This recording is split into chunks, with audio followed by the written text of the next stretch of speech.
Election के करीब आते ही सियासत आए रोज हम देख रहे हैं कि कोई नया रुख इख्तियार कर रही है। कहीं पे इत्तेहाद बन रहे हैं, कहीं पे इत्तेहाद टूट रहे हैं और इलेक्शन से पहले कह लें कि जोड़ तोड़ जोरों शोर से जारी है। साबिक वज़ीर आज़म शाहिद खान अब्बासी साहब अपनी पार्टी के खिलाफ फट पड़े हैं। अपने एक बयान में उन्होंने कहा कि मुल्की तारीख के मुतनाज़ तरीन इंतखाबात होने जा रहे हैं।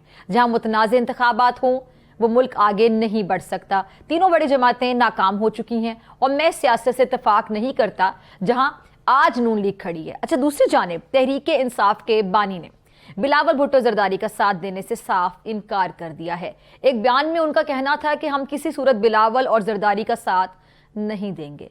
इस पूरी सूरत हाल पे बात करने के लिए मेरे साथ मौजूद मेहमान मौजूद हैं। पीपल्स पार्टी से फैसल करीम कुंडी साहब, बहुत शुक्रिया ज्वाइन करने के लिए। नून लीग से राजा रियाज साहब, बहुत शुक्रिया।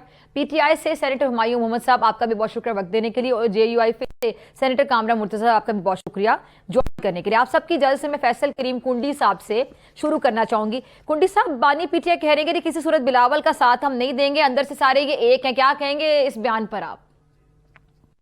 आपने पीटीआई के वर्करों को और अदारों को दावत दी है, पीटीआई के बानी चेयरमैन को दावत नहीं दी है। पीटीआई के बानी चेयरमैन जो है इस वक्त अदालतों का सामना कर रहे हैं। उन्होंने जो 9 मई के और बाकी केसेस में जो मुलविस हैं, जब तक उनका कोई फैसला नहीं होता तो हम उनको दावत नहीं दे सकते हैं, न उनके साथ हम कोई पॉलिटिकल अलायंस बना सकते हैं। हमने वर्करों को और अदारों को दावत दी है कि इस वक्त आप मुश्किल टाइम में आएँ, पाकिस्तान पीपल्स पार्टी का प्लेटफॉर्म इस्तेमाल करें, पाकिस्तान पीपल्स पार्टी के झंडे इस्तेमाल करें, हमारे काफिले में शामिल हों और मिलकर अपने सियासी मुखालिफ को इकट्ठे मिलकर गए। सब्सक्राइब करें और बेल दबाएं ताकि कोई खबर रह न जाए।